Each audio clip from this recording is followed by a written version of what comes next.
Super star Sun pictures கூட்டணியின் கூலி படத்தை லோகேஷ் கனகராஜ் இயக்கியுள்ளார். ஆகஸ்ட் 14ஆம் தேதி உலகம் முழுவதும் வெளிவர இருக்கும் இப்படத்தில் நாகார்ஜுனா, அமீர் கான், சத்யராஜ், உபேந்திரா, ஸ்ருதிஹாசன் என பல பிரபலங்கள் நடித்துள்ளனர். பேன் இந்திய படம் என்பதால் பெரும் எதிர்பார்ப்பு இருக்கிறது.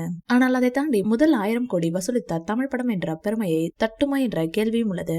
ஏனென்றால் வார் 2 படமும் அதே நாளில் தான் ரிலீஸ் ஆகிறது.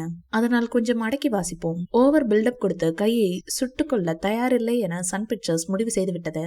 லோகேஷின் மனநிலையும் அதுதான். நீங்க 1000 கோடின்னு ஊசி பெற்றுட்டு போயிடுவீங்க, கடைசியில பதில் சொல்ற ஆள் நானதான் இருக்கும் என வெளிப்படையாகவே ஒரு பேட்டியில் தெரிவித்துள்ளார். இதனையடுத்து இந்த படத்தில் மறைந்த நடிகரும் தேமுதிக தலைவருமான நம்ம விஜயகாந்த் சார் AI காட்சி இந்த படத்தில் பயன்படுத்தப்பட்டுள்ளதாம். அதுவும் ரஜினி சாரும் விஜயகாந்த் சாரும் ஒன்னாக வரும் காட்சியாம். அந்த காட்சியில் திரையரங்கமே திரைக்கும் என லோகேஷ் பேட்டி கொடுத்துள்ளார். இந்த சூழலில் படத்துக்கு குத்துப்பாட்டு தேவையா? படம் ஓடணும்னு இதன் மூலம் ரசிகர்களை வர வைக்க நினைக்கிறீர்களா என்ற ஒரு கேள்வி எழுந்துள்ளது. அதே போல் லோகேஷுக்கு கதை மீது நம்பிக்கை இல்லையா? ஐட்டம் சாங் வைத்துதான் வசூலை அதிகரிக்கணுமா என பல்வேறு விமர்சனங்கள் எழுந்துள்ளது. உண்மையில் இப்போது கமர்ஷியல் படங்களை தான் தயாரிப்பாளர்கள் மட்டுமல்லாமல் ரசிகர்களும் விரும்புகிறார்கள். இது போன்ற சில மசாலாக்களை கலந்தால் மட்டும்தான் ஆடியன்ஸ் விரும்புகிறார்கள். அதன் காரணமாகவே மோனிகா பாடல் வைக்கப்பட்டிருக்கிறது.